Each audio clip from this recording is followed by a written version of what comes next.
예, 안녕하세요. 예, 저는 그 서울 서초동, 예, 법무부인 천명에서 근무하고 있는 이재우 사무장입니다. 오늘 뭐 복장도 보시면 아시겠지만, 예, 토요일입니다. 예, 그래서 뭐 갑자기 화요일 날 지금 조정이 있어가지고, 예, 그 의뢰인하고, 예, 그 의뢰인한테 보여드릴 조정 1단계, 2단계, 3단계 안을 짜기 위해서 나왔습니다. 물론 뭐, 그 외에도 몇 가지 일이 있었고요. 예. 오늘은 보통 상속재산 분할을 하는데, 예, 예. 유산이, 어떤 분이 돌아가시면, 예, 유산이 나옵니다.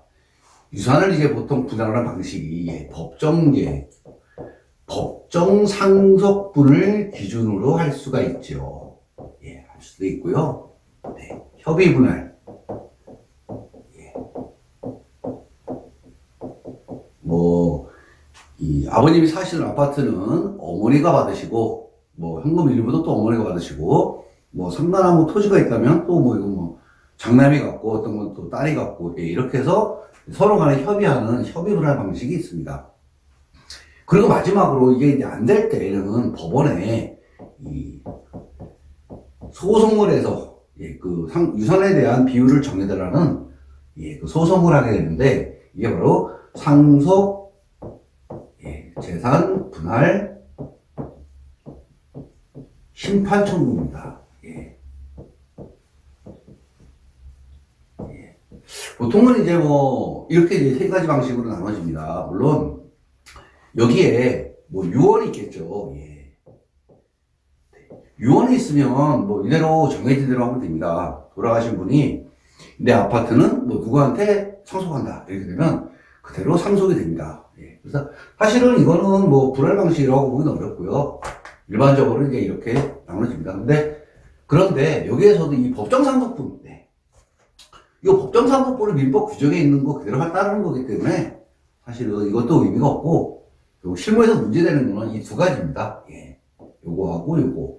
그리고 이제 저희가 이제 하게 되는 게, 그리고 이제 항상 이 유튜브의 주제가 되는 게 이 상속재산 분할 심판 청구 소송을 했을 때, 예, 이 유산에 대한 비율이 어떻게 정해지느냐 하는 게 가장 관심사가 되겠죠. 예. 오늘은 이 상속재산 분할 심판 청구 소송을 했을 때, 예, 유산의, 예, 상속 비율,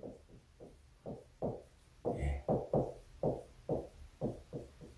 상속 비율이 어떻게 정해지는지에 대해서 말씀드리겠습니다. 통상 이제 이거는 이제 이 법정 상속분이라는 게 있죠. 예.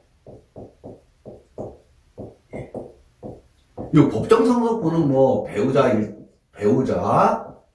1.5, 예, 자녀 1, 뭐 이런 비율로 다 아시다시피 이렇게 이제 책정이 됩니다. 이걸로 되는 게 아니고 여기에 이제 변수가 정해집니다. 예, 그러니까 특별식이라고 하는, 예, 이 사전증여라고도 부르죠. 예. 똑같은 건 아닌데 또 유사한 개념입니다. 이게. 예. 그래서 이 특별식이라는 개념이 이제 도입이 됩니다. 그래서 여기에 대해서 변수가 발생하는 변동지수입니다. 이게. 예, 변동이 발생합니다. 요 법정 상속분을 이 특별식으로 이제 바꿔줍니다. 비율이 변동된다, 이것 때문에. 그리고, 예, 기여분이 있습니다. 요거는 보통 이제 마이너스 요인이고, 요건 이제 플러스 요인이 됩니다. 그래서 요 두 개를 여기에 반영해서, 예, 우리가 최종적으로 실무상, 예, 상속재산 분할 소송, 예, 상대 분할을 했을 때 정해지는, 법원이 정하게 되는 이 유산 상속 비율이 정해집니다. 네, 조금 길기 때문에 이거를 제가 그냥 한 번에 다 말씀드리기는 어렵고요. 동안 이제 제가 유튜브를 촬영을 하다 보면, 막 얘기를 하다 보면, 막 30분, 심지어 막 40분씩 넘어갑니다. 들으시는 분들이 지루하기 때문에, 섹터별로 일단은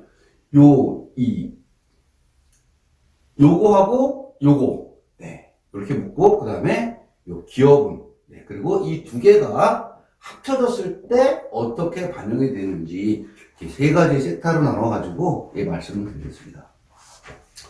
자, 먼저 이 사전증여, 네, 이 법정상속분과 특별시 사전증여가 반영됐을 때 어떻게 유산상속 비율이 달라지는지에 대해서 말씀드리겠습니다. 자, 보통 이제 뭐 이렇게 되죠. 아버님이 계시고 어머니가 계십니다. 여기에 이렇게. 그리고 이제 자녀가 이렇게 일남 있고 일녀가 있다고 좀 이렇게 추정해 보겠습니다. 간단하게. 아버님이 사망을 해서 이제 망자가 되셨습니다. 망자가 되시는 경우는 어머니가 1.5를 갖게 되고 여기가 자녀가 1이 됩니다. 그래서 통상적으로 이거를 이제 보기 쉽게 곱하기 2를 해가지고요. 저희 같은 경우는 7분의 3의 상속분을 갖고 7분의 2, 7분의 2의 상속분을 갖는다. 이렇게 얘기를 합니다. 자, 아버님이 만약에 14억을 갖고 계셨다고 보겠습니다. 생전에 14억을 갖고 계셨습니다. 그러면 원래대로라면, 자, 14억에 어머니가 7분의 3을 곱해줍니다. 곱해주면 얼마가 되겠죠? 2억이 됩니다. 2억. 이렇게 취득하시고요. 그리고 누구냐, 일남. 일남은, 요게 이제 아니네요. 6억이 되겠네, 6억이요. 죄송합니다. 6억. 여기가 이제 4억. 4억씩 가져가서 요게 합이 14억이 되겠죠. 이렇게 해서 분할이 되는 게 일반적입니다. 그런데 실제 이렇게 안 되고 예를 들어서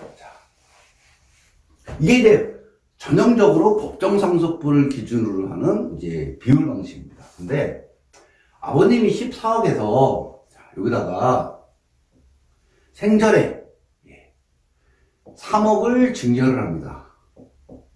이렇게. 자, 그리고 나서 돌아가셨어요. 그렇게 되면 나머지가 상속 재산이 14억에서 3억을 일남을 줬으니까 나머지가 11억만 남게 됩니다. 11억만 남게 됩니다. 그러면 이 11억을 어머니가 여기 11억분의 11억에 7분의 3 비율로 나눠갖고 여기가 그렇게 갖고 다 갔느냐면 그게 아닙니다. 왜 그러냐면 일남은 이미 2에 3억을 증여받았기 때문에 원래 보시면 어머니가 6억을 받아야 되고 여기가 4억을 받아야 되고 여기가 4억을 받아야 됩니다. 이렇게 되는데 일남은 3억을 받았습니다. 이미. 그렇죠. 3억 증여를 받았습니다. 그러면 결국은 1억밖에 남지 않습니다. 그래서 어머니는 받은 게 없기 때문에 6억으로 가고 일녀도 4억으로 그냥 가게 됩니다. 그래서 이렇게 하면 11억이 되죠. 그래서 이 상속재산 11억은 이 비율대로 나눠집니다. 왜? 이게 뭐냐면, 아까 말씀드린 어머니 1.5, 자녀 11이 이거를 기준으로 하는 게 아니고, 이 전체 재산, 이 증여 재산과 상속 재산을 합산을 한 거를 기준으로 1.5, 1이 정해집니다. 그리고 나서, 이렇게 정해진 거에 나서, 그러면 이제 4억이 나오겠죠. 거기에서 일남이 받은 거가 있다면, 그걸 뺍니다. 이렇게. 그래서 1억이 나옵니다. 자, 이게 실질적으로, 그럼 왜 이런 제도가 있느냐. 이걸 이제 사전증여 특별수라고 하는데, 만약에, 극단적으로 말씀드려서, 자, 이렇게 있습니다, 원래. 그렇죠. 자, 이렇게 있다고 보자고요. 이렇게 있는데, 아버님이 일남한테 7억을 줘버립니다. 극단적으로. 그럼 나머지는 7억밖에 안 남습니다. 그죠? 이게 상속재산입니다, 이게. 상속으로 7억밖에 남지 않습니다.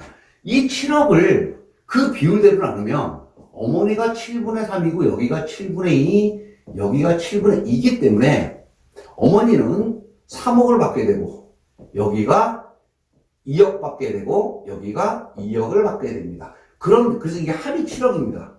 자, 이게 증여가 없다면 이게 맞죠. 그러나 이 증여를 무시해버리면 여기는 플러스 7억이 됩니다. 왜? 증여가 받았어요. 합이 9억입니다.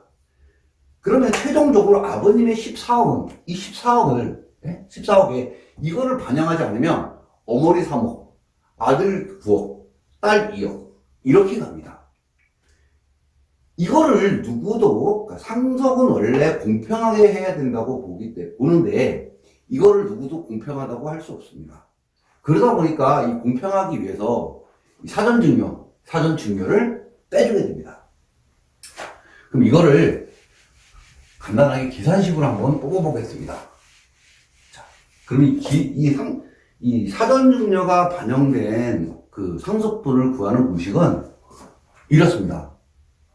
그 증여 재산 있죠? 이게 사전 증여입니다. 아까 말씀드린 상속 재산이 있습니다. 이 뒤에 뭐 유증이라든가 뭐 상속 채무가 있는데 이거 다 무시하도록 하겠습니다. 계산이 좀 복잡하기 때문에 곱하기 법정 상속분을 안 곱합니다. 이거다.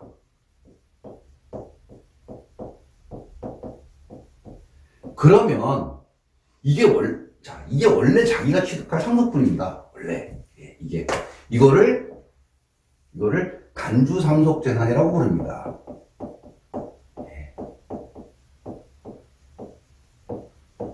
간주 상속 재산이라고 부르는 이유는 이런 때문에 그렇습니다.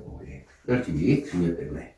자, 이렇게 하면 원래 나의 상속분이 해당 상속분이 정해집니다. 여기에서 뺍니다. 뭐를 빼냐면 해당 상속인이 받은 증여를 뺍니다. 이렇게. 그러면 이게 곧 최종 상속분입니다. 실무에서 재판의 결과에 따라서 받게 되는 판결문이 바로 이겁니다.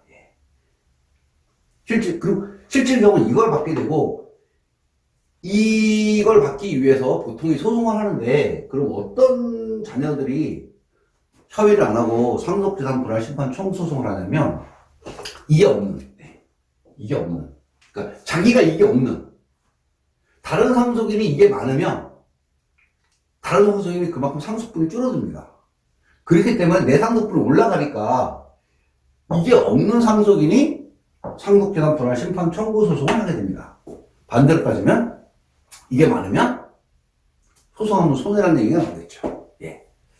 자, 그러면 일단은 이 사전증여는 여기까지 설명하도록 하겠습니다.